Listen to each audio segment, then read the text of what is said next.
Rumble. The entire year long, he's been, okay, I see Rumble, I take Galio, and JDG now will know that, right? They'll be happy to have picked this knowing that Galio's going to come through. And TT, you know, they'll be happy enough if they get that matchup for themselves. Junglers for brawling sake, you already highlighted that a lot of them are taken off the board. We've now gone Pantheon and Zinzao out of the way as well. So what it is for TT, whatever they look for, this Lilia certainly could very well slot into what is already a nice AD pick in one of their solo laners. All right, the Jace locked in there as well. See if it's going to be flexible. The Lilia is finally locked in. The funny thing, looking back across the JDG side of things, I mean, Allah's definitely a cooker. He's definitely played Rumble a lot in his past. So far, this split has not pulled it out just yet. So we'll see what version of this Rumble we get from Allah. But now they're going to have a 1-2 punch as a response for JDG to finish out their first phase of picks. And is the Lilia getting locked in versus, what is already a melee top laner, short range AD carry as well. So a good amount of control for Beichuan. As this Lilia already, you expect to see some sort of melee support get locked in alongside the MF. Could still get Rel here. Yep, there we go. Picked up for missing. And I'm really a fan of what Beichuan can do and what a Lilia can do versus a short range composition. Like, you can just dance around. The CC that JDG have at the minute is not point and click, and a Lilia can run amok on you if you give her the chance to do so. And for the first time in a while, we're getting jungle moving into the second phase here for JDG. So definitely a lot more bans coming the way of Shun, I'm sure, as we're going to be getting to that second phase here rather shortly. See what that last pick is going to be. And that flexibility of the Jace is true, as the Galio locked in. More importantly, probably for Hoya.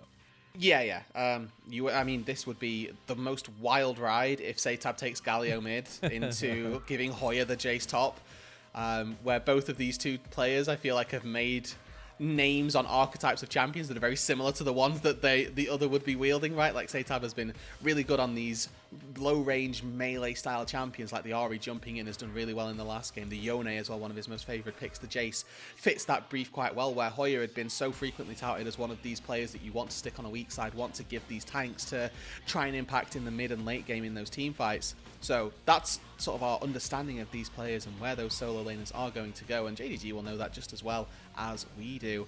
Now, focus though for JDG on taking out bot laners, right? That's where the mismatch is. We've got the bot lane locked in for JDG versus TT having their entire top side.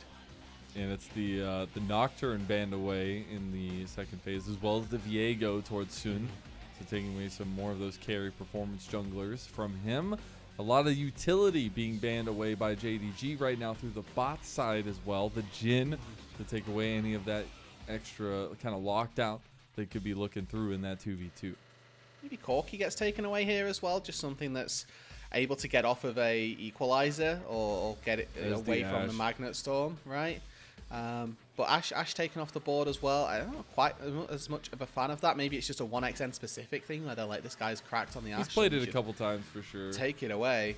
And with TT now a little bit more freed up with their bot side, we'll see which one it is that they end up locking in. See if they want to try to follow through. Because right now, it feels like their composition is a little bit interesting, a little bit off-put. They definitely now have a lot of range going for them. The Caitlyn being locked in, it is something that 1xN was known for in the LDL as well. But definitely going for a little bit of a lane bully setup for them as J4 locked in for Sun. So immediately, right, I'd been highlighting that there's not really a great amount of lockdown for a Lilia, right? Like, how are they going to keep the Lilia in place with all of the skill shot CC that they've got? Well, great answer is stick it in a Cataclysm and it'll be wonderful. And that's kind of how they've looked to approach this here, with a rounded out composition with Scout's Hoya getting locked in as an answer to presumably SeTab's Jace. The Braum gets picked up for Feather, so an answer to the Rel there. You see the Rel get locked in. Braum is your logical go-to. And equally, we see Misfortune as well. We play Braum. It's nice and easy. It makes it easy. You block it. You can stop it. You have a lot of options. You can even bop it if you want. Special shout out to those that know. I don't know. You're from UK, so you probably don't. We have Bop It over here. What do you Oh, mean? okay. It's just hey, don't. Hey, Come on, lad. Come on, lad. Just saying. The disrespect. But I had it from Yanni earlier with my beans on toast, and now you would hey, Bop It. I'm a respecter of beans on toast. I went to Dublin. I had that, and it was delicious. I will never talk down on it ever again. Absolutely delicious. But what else is delicious is that TT have gone all the way to 3 against JDG, a team in JDG who has been on the wonkiest roller coaster ride you could possibly think of, trying to use the momentum of that 2-0 over AL just last night to take down TT, but TT stopped them right in their tracks. 2 games in a row. They looked good in the early game. Game 2, they were able to turn that around and find a dominant win over JDG across the board. 100% neutral objective control over a team that is attempting to be so dominant like JDG is wild enough for me. But we'll see if they can bring it all the way home, find another series win in this split in their final opponent in the first round robin in JDG. It's a tall task of any team, but TT maybe just finding the momentum themselves and finding the crack in the armor of JDG. We'll see if they can actually turn it all around. We focus so much on this mid lane. SeTab has had the number of scouts all series long, and going into game 3, will that remain the case? We kick it off now.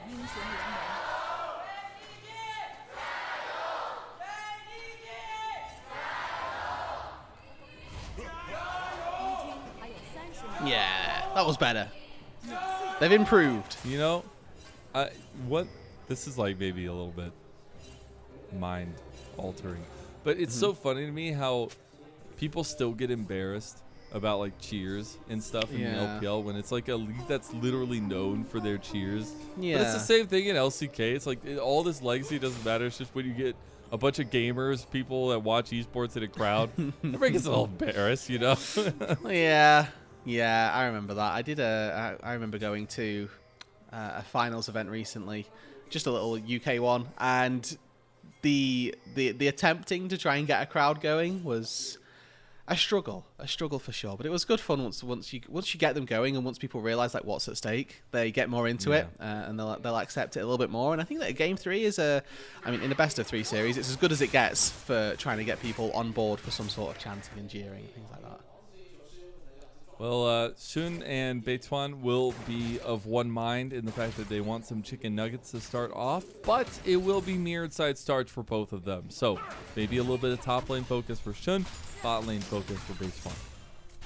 Good double up already for Peyz here. So 1xN you can see playing quite aggressively on the minion wave. He's playing forward versus his ranged creep, whereas you can see Peyz and missing, standing behind theirs, like getting pushed off of the wave a little bit here. But getting double ups like that are going to be able to neutralize how that lane should really be played. And looks like, for the time being, missing quite happy and Peyz quite happy in their own right. 1xN is not happy that Peyz got his misfortune. Both these guys, the misfortune players. Hoya lose it down by 1v1 now. The heat up from Alla. Not going to be enough to get that 1v1 going his way just yet, but the trade definitely falling JDG's side of things. Shun had wrapped around, didn't complete his path, and now has come down bot side. Has level 3, flag and drag in, trying to put down 1xN early in this one and often, and that'll be first blood to Shun yet again. So sacrificing the entire top side here to give his bot lane the best start to this game that they can. The wave is good for JDG, and 1xN expended both summoner spells to try to get out to safety. But it was all for nothing here, and it's not going to be responded to on the top side either. Not just yet anyway. Beichuan not able to walk into that top side and take any camps, not able to deny any CS away from Peyz, or from Jun, excuse me. And that's just a great start. That's a great opening. It's going to mean that Jun is maybe a little bit behind on his tempo, but that's about it. And for the cost of getting your MF a bit of a reprieve from a Caitlyn lane, they will take that. The early paths so far in this series from Shun have been very fun to watch. Last game maybe want a little bit of it back, but still went a little bit chaotic. Got the vertical jungling going, but this wraparound gank, so big from him. As we take a look in the picture-in-picture, what happened in that mid lane, SeTab did come back after that one and give Scout a hefty trade. Scout, though, not going to burn his TP to get back to lane. So it's different of summoner spells here. Flash is still available for SeTab. Okay. I think he was trying to predict the flag and drag there, but should have actually used it on the Scuttle Crab. So juking something that wasn't going to come out in any way. You know, sometimes you spot the flag, sometimes you don't. But we should see Beichuan with a slight CS advantage, or at the very least like a slight clearing advantage in terms of how quickly he's getting around the map. But so far, I think all three lanes, to be honest, have been in pretty dire positions for TT. And JDG just kind of playing these lanes that little bit better. Granted, an early gank from Jun helped out on that bot side, but Scout in the mid lane, blue. Probably the best off. Has he not? Oh, you are correct. And they are on opposite sides of the jungle now. And now Beichuan is wondering, why is your blue buff still here, bro? As SeTab gonna get out of that mid lane gank with his flash. Bot lane's looking a little dicey for Feather. Gonna get knocked back as well. Missing. Doesn't want to get concussive blowed under turret. And I don't know who ended up winning that blue side fight, but somebody did. In the back from the junglers. Beichuan got the blue. Yeah, Beichuan got the blue. Not sure about the fight necessarily, but yeah, Jun will not have had a blue buff so far this game. Importantly, though, as well, that bot side is continuing to go very favorably for JDG. Another recall forced out from 1xn. He just went back to base to go grab a cull, which, you know, it's fine in its own isolation, but again, we're looking at Caitlyn build paths. At this point, 1xn is kind of forced into the collector first item, because trying to go back and get a BF sword is, as highlighted in the previous game, brutal if you don't get it off a first reset. And Peyz sort of meandered his way into the mid lane here to honestly decide where they want to go for these neutral objectives. By being in the mid lane, it gives you access to top, gives you access to bot, and if Jun doesn't know which way he wants to go just then, being mid lane gives you options to go to both. As long as they do one of them, I don't really care. Yeah. Be a massive get more than one. Game number 2. It's they are leaning up towards top side now. There is a redeploy from TT out towards mid lane from the bot side. So everybody going to come to a head here. Level 6 is not going to be necessarily available just yet. The solo lanes will be getting closer to theirs. Scout's going to have his as well soon. Did just take the one grub and will make his way out. So TT going to take 2. I like this. Heads up play really from TT that they're able to come in and deny a couple of those grubs. I don't think they could cost themselves anything to do it either. Might even be able to put up a little bit of a contest for the Drake as well. But it's important to remember that their strength at the minute lies with Beichuan, as he was able to get a good pacing on his own clear, and now missing, maybe in trouble. Type by the winner's fight, he's able to get out to safety. But the good dodging here. Nice from SeTab. Probably dies, honestly, between Spiraling Despair and the damage from the Hoya, if that fear lands. But getting the early advantage into Beichuan is the only real position that TT have, whereas the rest of the map feels like it's just a little further behind. So now that we've had those first grubs go down, the next one definitely going to take a little bit more of an onus towards the fight. No dragon early here for either side. But checking in on scaling win conditions here, do you favor either side holistically, or is it really down to execution? I actually really like TT if we go mega late game, to be honest with you. They have a lot of poke and a lot of range between Caitlyn ults, plus bowling balls, plus Jace poke, and then they probably rely on Peyz to tank that up and then BT it back up to safety. And also just the amount of agency I give to Lilia in this game in particular is going to be quite high. Oh, the play mid lane. Concussive blows connects, but the plans immediately used. The trap. Missing Yep. is going to go down. The double combo there. CCing him down. It will tie up the kills 1-1. Yeah, and they didn't even need to burn Beichuan's flash to get that either, so double summoner spells from Missing, including Ala now in a bit of trouble. Oh, Never they mind. get the play, Ala! Another solo bolo, and that time over SeTab. And SeTab, who's had such a good series, especially up against Scout, goes to the other solo laner, fancies his chances, but doesn't really have what it takes. And even in this game, you can see the Hoya has done a very good job at keeping Jace in keeping the Jace in check. Excuse me. And she's down about 25 CS now versus that Hoya. Dude, his health top side melts. Yeah, and he even lands with this Q here. Saves for the empowered auto attack, so he's got that as well, but Scrap Shield comes up and ends up being the difference maker. is able to absorb some damage from the auto and then start rattling in damage when silenced. Now JDG feeling a little bit of their blood boiling, going towards this dragon fight. Xun will be spotted out as he tries to start that one up. Maybe try to back off that one after that. But looks like bot lane is just going to assume position in mid lane. And Xun going to continue doing that with no response coming out from TT. Yeah, Beichuan hadn't based in forever. He was sat on Fated Ashes, and now finally gets to go back and picks up a full Liandry. So he's definitely stronger now. However, he needed to spend a little bit of time to go and do that. He either had to fight on weak items and try to contest this Drake, or he can look and do things a little bit more aggressively now that he's got that Liandry's fully finished up. And I expect it to be a bit of a wander into that topside jungle. And we'll see that blue buff that so far Xun has never claimed may well be up on the roster next up for Beichuan. And we have a big difference coming in this next scrub fight is that item completion. Xun not going to have his just yet. Blue buff going to spawn here. TT still in position to contest over this. Yeah, they fancy bring this. 1xN over as well. So 4 people coming through both of the side lanes. Actually, Arla doesn't have TP, but Hoya does. So if they want to have a big fight around this, it would definitely be favoured for TT. But looks like there's enough from JDG here just to push them away, keep them at arm's length. In terms of the invade and how favourably it goes, they only steal away the wolves. Little prize secured there. Nothing too crazy. Just a very small incremental gold lead by JDG so far in this one. Nothing else really to speak of, but does this Liandry's really make the biggest difference here coming into this scrub fight with the redeploys from both sides coming up towards this top? I would argue when it's the only first item that we see in the game that probably could, to be honest with you. Nobody else has reached first item status literally at all.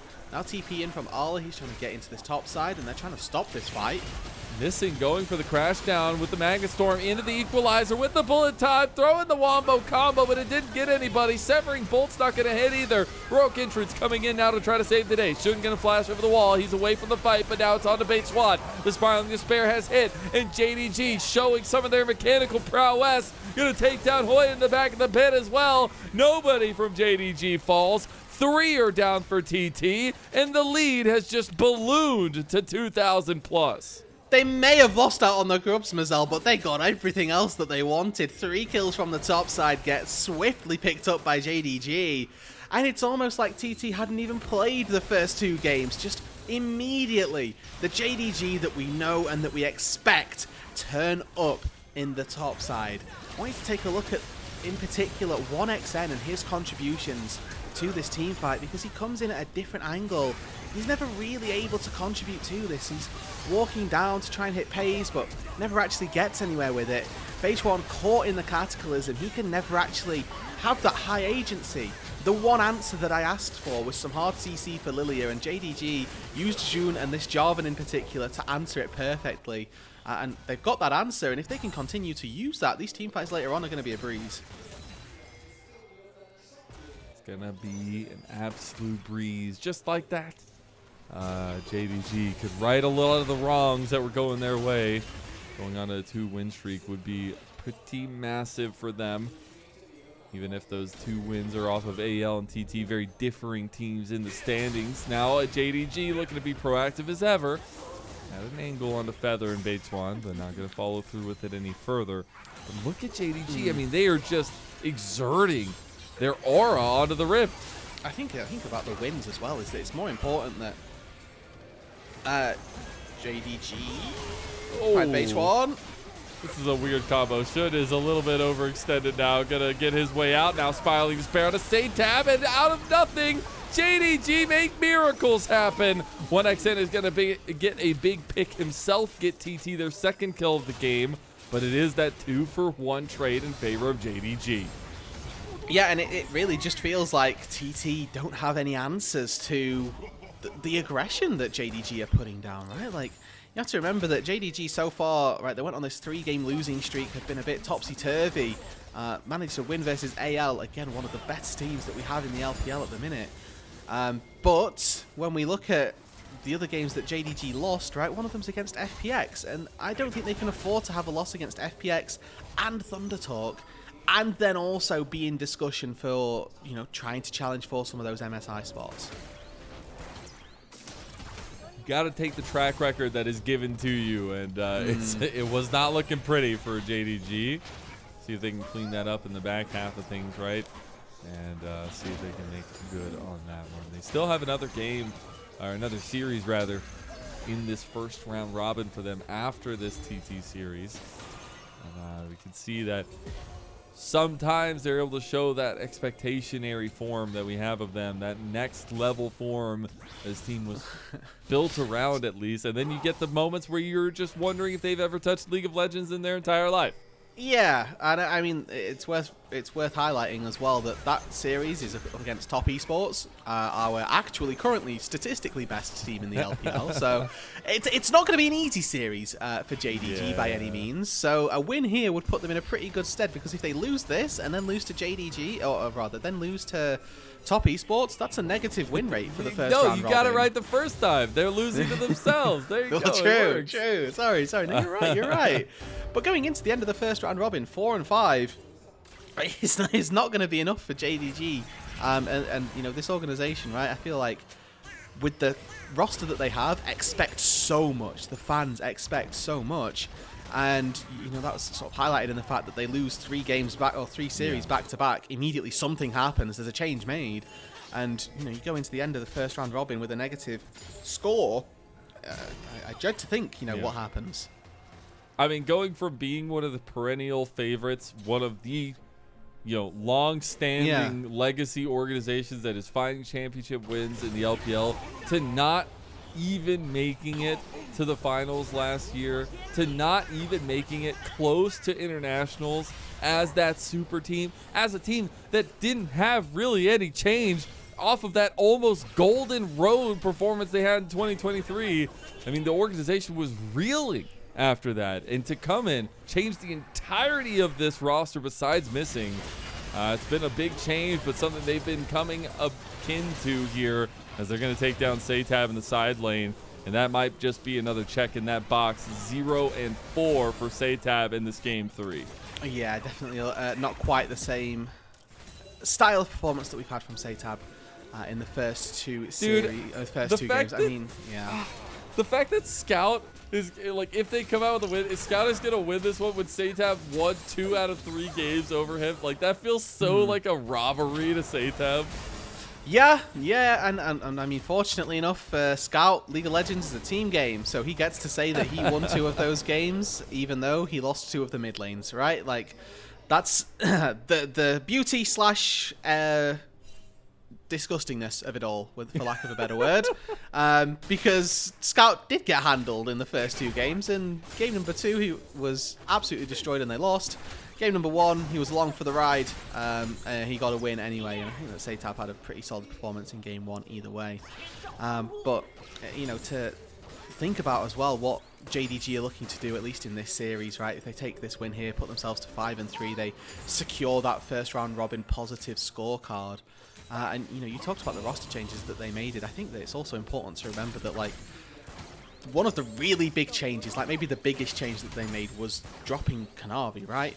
Like, choosing your legacy franchise jungler to leave, and that's the final matchup that they have of this round robin, is JDG versus Kanavi. Is so going to be the decider of how the end of the first round robin finishes.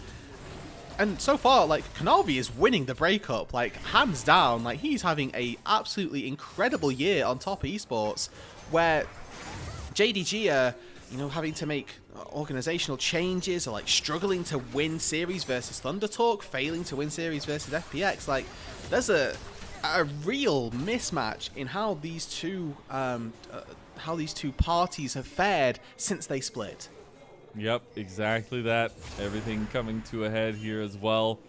As now, speaking about the game we have in store for us, another minute and a half until an Infernal Soul point for JDG, which is difficult for TP to come back from. The Rift Herald charge from JDG won't necessarily net them very much in mid lane, but the TP from SeTab and the turret still falls anyways. Yeah. So they'll get that outer turret gold and still have about a 4,000 gold lead.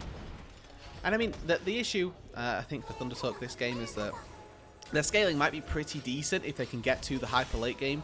But currently, Caitlyn is in a bit of a trough, to be honest. She's actually further ahead of Peyz than anything else, but the rest of the map is so far accelerated that trying to get her to kill this Rumble this way, this Jarvan, is going to be so difficult that maybe she can win the 1v1 versus Peyz, but the second you introduce any other second party, 1xN is just going to be struggling, I think is the polite word I will use. As now a commitment down to this bot side. TT decide, do they want to try and take this fight, yes or no? Okay, maybe they find an angle they like here, but the turret is going down to JDG. More standing gold going their way. And that lead ballooning to a little bit more than 5,000 now. Backs coming through with the redeployment of TT. I think they might get their back stopped at least. TT have to back away a little bit from JDG's presence, but that dragon getting ever closer here, Roodood. Yeah, I mean, this is sole point now for JDG if they can take it. But they're struggling to steal Gromp away in their own jungle, right? Like, Jun is putting on a little bit of pressure. Smite from Beichuan will pick that up as Hoya TP's in, but you're not going to get anything particularly from this. It's all for posturing as Missing pokes his head out. They now know that he's there. And he's got a really lethal angle as well. He does indeed. Gonna get sniffed out a little bit there as TT, they just say, let's go ahead and take this one. Let's start this fight going, as that's the ace in the hole used on the scout as well. Big severing bolt as Ala, the cutoff flank, the red carpet of doom. As bullet time came across, they didn't even need to use the hot pot special. They're gonna get the sole point here as JDG secure that third dragon for themselves. Yeah, Hoya's going to be the sacrificial gargoyle in this one, as Arlo will be able to burn him to a crisp. Maybe somebody else comes in and picks up the kill, but with the Drake going down as well, it's JDG who are pretty much putting this game to bed, I'll say. They're scaling itself pretty decent between Scout and Arla, and with this gold lead that they've got, they are so much further ahead of their opponents than really there is a worthy answer to. Beichuan had a great little start to this game on the Lilia, but hasn't really been able to leverage that into anything else. I think this Jarvan pick has done exactly what it needed to in the one crucial team fight that they had. And then this flank from Arla, the equalizer into the bullet time. And Feather, you can see, he wants to stand up and tank the bullet time, but realizes he's sat on the equalizer. And then you've got budget equalizer in Hui QE as well. So like, there's so much zone control from JDG in these team fights if they want it as well, that the positioning of TT needs to be immaculate and it needs to be clinical when they take these fights. And while this doesn't wipe away all the bad things that we saw from Scout in the first two games, the solo laners are showing up at game number 3 for JDG. Now, I could be pretty proud of that. I could be pretty happy for them for that. They are on 2 items apiece here for this top lane, top side trio. And a very big piece of the puzzle for JDG in this game number 3 as TT come back on the map, try to get some vision over Atacon. Yeah, and I do think that, you know, overall, Arla in game number 1 also playing that Sion was pretty darn decent, to be honest with you. Yeah, it was Jun on the Neferi that really carried them over the line, but I think Arla was like second in command, quite large and in charge of what he needed to do as well. Literally. On this Rumble, hasn't really put a foot wrong, I'd say, right? Level 2, we saw him battering Hoya up. Has constantly found kills, found some really good teamfight ultis as well. Hasn't even died yet, so for me, this is like a near flawless performance from Arla as well. You know, all told, there's a lot of good things going on for this JDG side. The fact that the only person that has gone down is Missing, again, kind of speaks to how dialed in it feels like JDG have gone at the minute. And you just, like, did they just turn off the TV for a game? It's like, it's just all those questions that you have. Like, you can't have these kinds of lackluster moments against top teams. And even though they didn't against AL in their last series, it still is a question mark when you have moments like that against teams like TT. Whereas now JDG going to start up the Atacon. They're just going in a 2v1 against Hoya now with Peyz and Missing. The rest of TT going to come back him up though, but the Atacon will just go down. Looks like a really good objective setup from JDG moving forward here as well. They'll be able to get all the roses on top of it all. Yeah, I mean, this game is getting out of control now, right? This is JDG taking pretty much all the neutral objectives akin to what we saw from TT in the last game. And TT kind of sat back and POV esportsing once again, where they're just watching and particularly doing anything about it. JDG walk in, try to command their jungle, and yes, granted you're able to secure your own red buff, but well, ace in the hole is absorbed by the Ferromancy shield from missing, and overall you're sort of thinking, what is it that TT have to do to find themselves a way back into this game? And I think the second that this Riftmaker gets finished, it's go time really for TT, right? They're down, what is it in total, 6,000 gold, 7,000 gold? But at the minute, they're all on 2 items, and as far as the difference goes, JDG are also just on 2 items, so try and find your fight now, try and get it in under the recall window, because you know you're going to fight around this dragon now, and I feel like that's probably the best chance you're going to get. Making chances out of nothing. Maybe is the ThunderTalk special here in game number 3. They're going to need to make some miracles happen for sure. Infernal Soul against this composition feels omega bad. We haven't hit those 3 item spikes just yet for JDG. They're right on the precipice of it, but maybe that just makes the difference, as TT do have their second item spikes as well.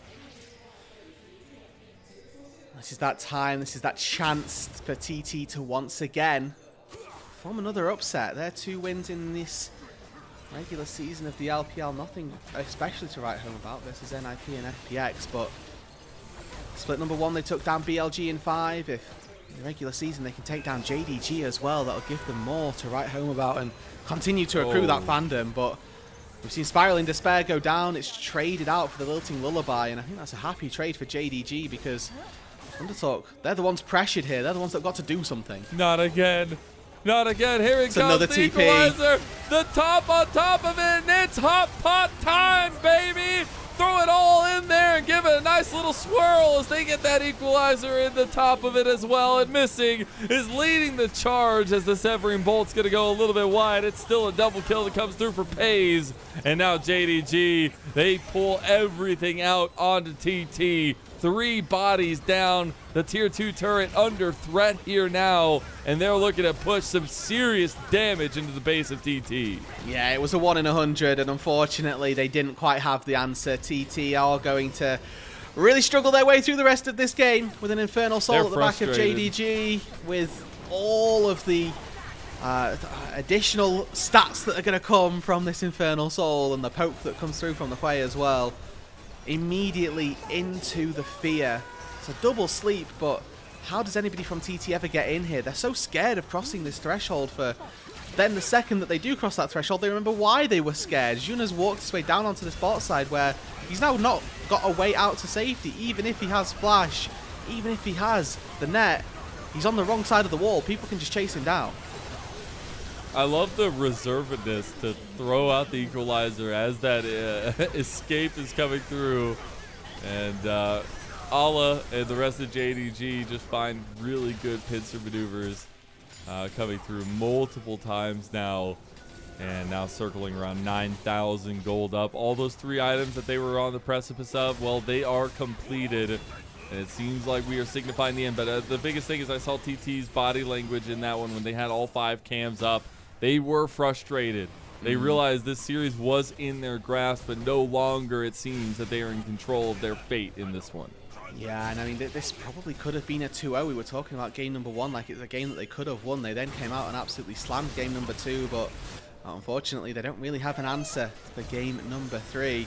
Arla maybe going to get picked off here. Lilting Lullaby comes through. He's going to instantly get out with that Mikhail's across the wall from Missing. Now Missing wants to try to get the engage back, but I don't think they're going to be able to follow it through, even though they have all the Baron buffs aplenty. Yeah, so Flash from Arla, not an inconsequential summoner spell, so definitely a benefit that they got it. But again, with no Lilting Lullaby, what's their setup here? With Braum as their support, they've got good poke. Maybe you can argue that that's going to thwart the aggression of JDG, but again, Peyz has got a Bloodthirst, so any poke on him doesn't stick. Scout is playing so far back it doesn't really matter. And Jun's got enough HP, Arla's got enough HP that they can just sit tank and then they can be successful anyway. All are going to reassume position in this top side as mid lane Inhib is looking under threat now. Peyz was actually looking to take down 1xN. As back coming through from Beichuan, but he was just out on the base or outside of the base trying to get something going back to bring back to TT. It looks like JDG want to try to take down this outer turret, or at least this in-hit turret and top side. I mean, poke in a little bit. Oh, loses half his health. This is how you know it's going well, when you can just walk in and ego check under the turrets. That's all you need to know. Equalizer on top, but the bullet time didn't even need the Cataclysm. Severing Bolt not going to connect, but it still doesn't matter. The follow-through damage is there. JDG. That game 2 was just a blip on the radar. 2 dominant games here coming through with their 2-1 victory over TT to put themselves at 5-3. And that's what we expect from JDG. A clinical performance, 17-4, 28 minutes on the clock, a nice and simple win for them. They got the Soul, they got the Baron, they took the game. It was straightforward. What happened game 2, man? Well, this is what happened to them. Actually, that's exactly what happened to them in game 2, to be honest. But yeah, team is so frustrating, man. But it's crazy when they put it together. Like, okay, JDG, I see you. Yeah, I see you.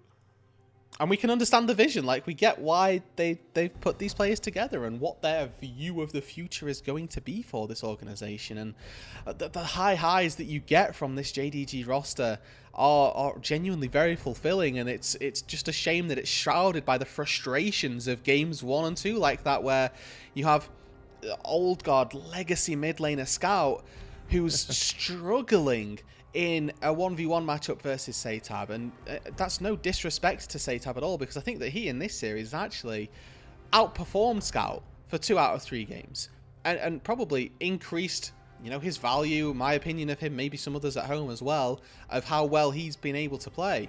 So it does feel a little bit rough for JDG fans. It feels rough for ThunderTalk fans, because yes, JDG came in with the 2-1 and they'll be happy with that, but they didn't end up looking like the JDG that they know they can be until the very end. And that's the kicker of it all, is when you get these kinds of strategies, when you get these setups for JDG, they can execute on them. They can look really well. And the pull away I'll have from this one is Shun is still, I guess, just the most consistent member. Even if you look back some of those early season performances from him on this JDG team and really scratch some heads there, he is the one that's showing up in every series so far in the last couple. So feels good that they can kind of continue to build around that, and that Shun is still carrying his own weight on JDG after replacing Kanavi. Yeah, and I mean, that's the good thing, right? Is that whilst the breakup seems to be favoring one party more than the other, it isn't Jun coming in that's the problem for JDG, I would argue. That it's been other pieces of that, right? If it was just that quick swap and no external factors, we'd maybe argue, well, what's the problem? And then with JDG, they can be happy with a 5-3. They'd be happy with a 6-3 if they get that. That'd be great. But 5-4 when the round robin ends, you know, you'd argue how successful that's really been.